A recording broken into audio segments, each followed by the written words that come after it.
Bendiciones, hermanos, en esta noche. Da gusto estar con ustedes y proyectarles esta palabra el día de hoy. Compartir. No hay cosa mejor que compartir lo que es la vida, que es la palabra del Señor. Quiero compartir en este momento, en esta noche, sobre el hombre pequeño que vio a Jesús. En el libro de Lucas, capítulo 19, nos encontramos con esta maravillosa momento, mejor dicho, sobre un hombre pequeño que deseaba ver a Jesús. Dice Lucas 19, verso 1 al 10. Habiendo Jesús entrado en Jericó, iba pasando por la ciudad. Y sucedió que un varón llamado Zaqueo, que era jefe de los publicanos y rico, procuraba ver a quién era Jesús, pero no podía a causa de la multitud, pues era pequeño de estatura. Y corriendo delante, subió a un árbol de sicómoro para verle, porque había de pasar por allí. Cuando Jesús llegó a aquel lugar, mirando hacia arriba, le vio y le dijo: Zaqueo, date prisa, desciende, porque hoy es necesario que pose yo en tu casa. Entonces él descendió a prisa y recibió gozoso al Señor. Al ver esto, todos murmuraban diciendo que había entrado a posar con un hombre pecador. Entonces Zaqueo, puesto en pie, dijo al Señor: He aquí, Señor, la mitad de mis bienes doy a los pobres, y si en algo he defraudado a alguno, se lo devuelvo cuadruplicado. Jesús le dijo: Hoy ha venido la salvación a esta casa, por cuanto él también es hijo de Abraham, porque el Hijo del Hombre vino a buscar y a salvar lo que se había perdido. Hermanos, aquí tenemos un relato hermosísimo y nos muestra lo grande y maravilloso que es nuestro Señor al detenerse en un hombre pequeño de estatura, quizás 1,20, quizás 1,30, no creo que sea más, porque cuando dice pequeño de estatura es que era muy pequeño en relación a la altura media de aquel momento.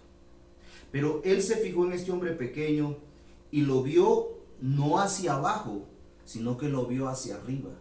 Increíble que el maestro, aquí, en este momento hay una declaración, el maestro viendo hacia arriba. Entonces le dijo en ese momento, cuando está viendo, cosa sorprendente, bajate. Pero hay algo importante. Unas horas antes de entrar a Jericó, había habido otro momento importante que no quiero pasar por alto, que era un hombre que, a diferencia de que le dijo, o se fijó en él, aquel gritaba para que le pusiera atención, y gritaba indeciblemente, gritaba a gritos. Entonces el maestro a este hombre le preguntó, cuando tanto grito y tanta cuestión, tanto desorden, ¿qué querés que haga contigo? Preguntas contundentes: ¿qué querés que haga contigo?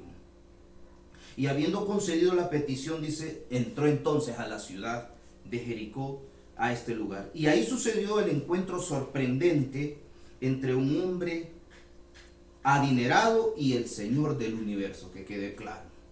Sin embargo, mientras este hombre tenía mucho dinero, Jesús era el dueño de todo.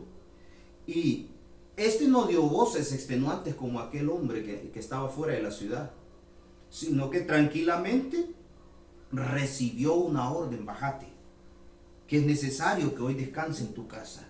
Qué maravilloso hubiese sido si hubiese entrado a mi casa o a tu casa, o ese momento hubiese sucedido en la tuya o en la mía. De una u otra manera el Señor entró a tu casa y entró a mi casa aquel día que nos hizo libres de la esclavitud. Ahora, preguntémonos qué era Jericó en ese momento. La Biblia describe esta ciudad como una de la ciudad de las palmeras, escenario de un acontecimiento en el Antiguo Testamento tremendo. Esta ciudad estaba a 25 kilómetros de Jerusalén, hacia donde Jesús se dirigía, y que era la última vez que iba a estar en Jerusalén, según los acontecimientos. Este dato es curioso, que también esta ciudad está a 240 metros bajo el nivel del mar. Y esta ciudad o este territorio era riquísimo en la agricultura. Y en tiempos de Josué, si usted recuerda, esta ciudad dio la orden al Señor que hicieran eso. Era una ciudad llena de mucha idolatría.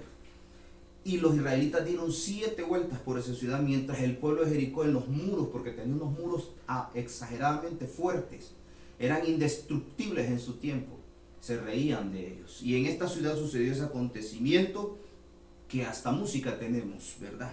Cabe decir que era una ciudad idólatra pagana, y su significado es que la ciudad de la diosa de la luna, comúnmente llamada ciudad de las palmeras. Es aquí donde el maestro hace el encuentro entre él y un hombre pequeño. Pero entremos ahí en el versículo 2, dice: y sucedió que un hombre llamado Zaqueo, que era jefe de los publicanos, y dice rico, jefe de los publicanos.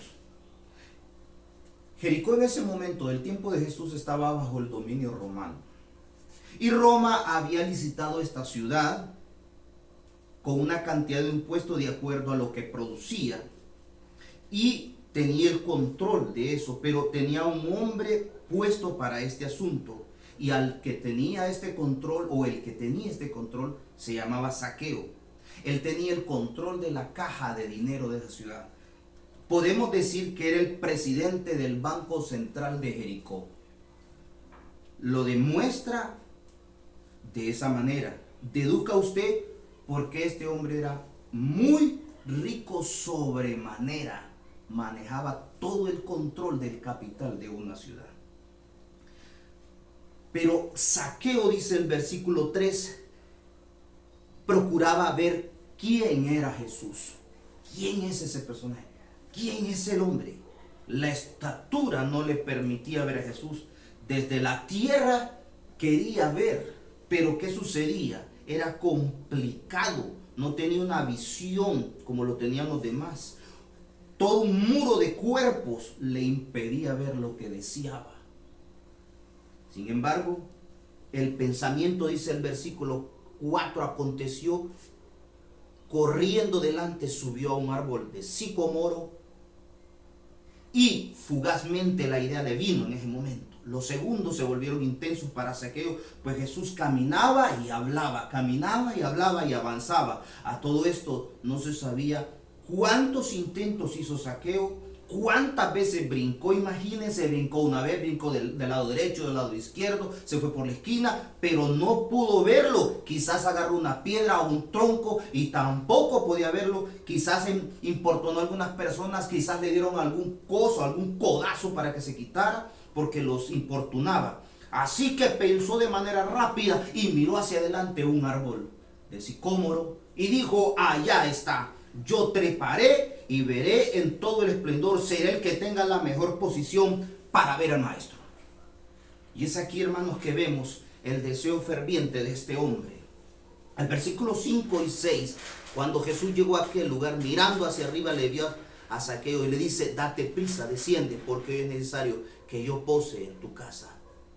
Entonces él descendió a prisa y lo recibió con gozo. Bajando a prisa del árbol, dice. La Biblia nos cita cuánto tardó Jesús en pasar bajo aquel árbol. Zaqueo se adelantó, quizás se adelantó 20 metros, quizás 50 metros, y estuvo en la rama solo, esperando el momento que llegara Jesús. Sabía muy bien que Jesús iba a pasar bajo aquel árbol. La sorpresa fue que no solo pasó, sino que levantó la mira del maestro y le dijo: date prisa, bájate, Zaqueo, porque voy a descansar en tu casa. Voy a estar en tu casa, apúrate. Es necesario que tome un descanso en tu casa. Solo imagínese usted qué clase de casa era si era el presidente del Banco Central de Jericó, y además otras cositas más que usted ya sabe. Imaginémonos cuáles fueron los pensamientos de Zaqueo entre aquel periodo especial. El banquero, y como decía el pueblo, el ladrón, iba a recibir al maestro y señor de señores. Qué maravilloso, hermano. El versículo 7 narra algo sorprendente. Al ver esto, todos murmuraban diciendo que había entrado a posar con un hombre pecador. Ahí se mira bien sencillo. Esas palabras son más intensas, son más denigrantes, porque habían recibido mucho daño de ese banquero, habían recibido mucho latrocinio, habían quedado muchos sin sus propiedades, cualquier cantidad de cosas. Pero cuando Jesús hace algo en tu vida, siempre habrá murmuradores. Cuando Jesús hace algo por ti, siempre habrá murmuración. El día que aceptaste a Jesús hubo murmuradores. Ya te hiciste cristiano, ya no servís para nada, ya vos ya no sos amigo de nosotros, cualquier cantidad de cosas. Todos sabían quién era Zaqueo, por lo tanto era despreciable para aquella sociedad. Y es que Jesús cita en el 10 que Él vino a salvar lo que se había perdido. Y por tu vida y por la mía es que vino Jesús. El verso 8 dice que Zaqueo hace honor a su nombre. Puesto en pie, dijo el Señor: he aquí, Señor, la mitad de mis bienes doy a los pobres, y si en algo he defraudado a alguno, se lo devuelvo cuadruplicado, 4 veces. ¿Sabe, hermano y hermana, qué significa la palabra saqueo? Viene del griego y el hebreo, que quiere decir puro, inocente. ¿Por qué el Señor tuvo que redimir el nombre de este hombre que llevaba puesto por sus padres? Puesto en pie, Zaqueo le confirmó a Jesús el sentido correcto y sano, en sano juicio él, no perdiendo su capacidad de entender las cosas, no a la ligera. Le dijo y le manifestó al maestro: la mitad de mi fortuna la daré a los pobres. La mitad. Ecuánime, hermanos, no quedarse sin nada. Aquí nos da una lección el mismo Zaqueo de cuán inteligente era y cómo manejaba sus bienes. Muchos de los murmuradores, hermanos, algo sorprendente, que aquel día salieron con una bolsa de dinero. Aquel día salieron con una cantidad de dinero sorprendente para comprar una propiedad y cultivarla, para comprar un negocio, para comprar algo que les beneficiara por muchos años. Cuando el maestro llega a tu vida, no solo cambia, sino que te da bienes a tu vida. Aún sabiendo que había defraudado a familias, dijo que a esas les iba a devolver 4 veces los bienes. Imagínate, y lo hizo. La Biblia confirma aquí, no dice, pero confirma que lo hizo, porque el mismo Jesús declara en el verso 9, le declara sobre la vida de Zaqueo, sobre el hombre puro y inocente, le dice: la salvación está en esta casa de este hombre, la salvación está en este hijo de Abraham. Este hijo vino al Señor y Dios le abre las puertas, porque Él viene a salvar lo que se ha perdido, hermanos. El Señor tiene propósitos importantes en tu vida: salvarte, darte, rescatarte, hermanos, enderezar lo torcido. Jesús no tiene acepción de personas. No lo tuvo. Mientras entraba a la ciudad, era un ciego, un don nadie. Le dio la salvación y le dio la vista. Entra a la ciudad y este era un banquero, un apoderado de mucho dinero, un hombre importantísimo, de muchos bienes. Y a este le da la salvación y le abre los ojos también de la salvación, hermanos. Él tiene un plan para cada hombre, para cada mujer en esta tierra. No importa el poder económico, no importa la posición social, tenga o no tenga, el Señor vino con un propósito de salvar lo que se había perdido del poder de las tinieblas en el que está cautivo el hombre. Hoy ha venido la salvación a tu vida. ¿Quieres recibirlo como tu único y verdadero Salvador? Jesús te ama sobremanera, más de lo que tú piensas, y tiene un plan maravilloso para tu vida. Él es paz y quiere que vivas en paz el resto de tu vida y también entres a la vida eterna. Las cosas que vemos son temporales, van y vienen, pero las cosas eternas son para siempre. Romanos 10:9 dice que si tú confiesas con tu boca que Jesús es el Señor y crees en tu corazón, como Zaqueo, apúrate, date prisa. ¿Qué estás pensando en ese? Crees en tu corazón que Dios lo levantó de los muertos, serás salvo. Ese es el mensaje para tu vida, amigo mío. Ese es el mensaje para tu vida, amiga mía. Creer en el Señor como tu único Salvador. Él es la fuente de la salvación. Dios te bendiga en esta noche.